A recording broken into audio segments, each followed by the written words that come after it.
I've been around the world, sailed the 7 seas, caught fish with Jimmy. Hi folks, on this week's Lake Arlington fishing tip, I'm going to talk to you about how I've been catching some of those big bass that you've been seeing on the website.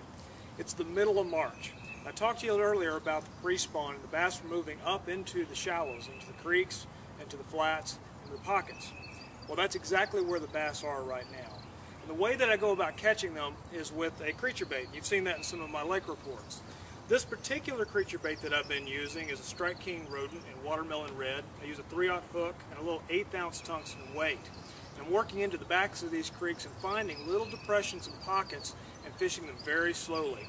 Just like in my crappie tips video that I filmed a few weeks ago, when I go down the banks and I'm fishing very close to this tight cover structure that's in the water, what I'll do is I'll drop my bait right down in the middle of it, let it sit very, very still, and that's when they'll pick it up and they'll start to move it off if there's a fish there.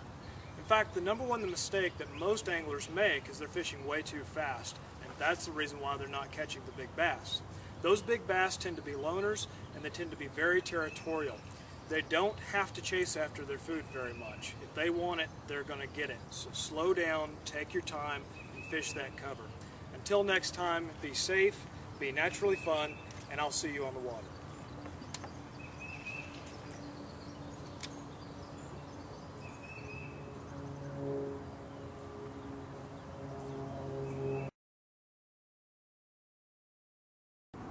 Let's see if she's still there.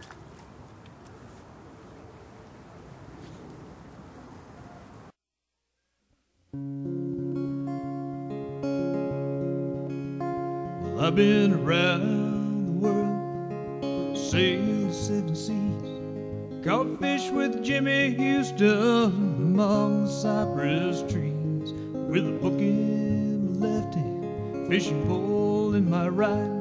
The world is my oyster, imagination's taking flight, with a fishing librarian.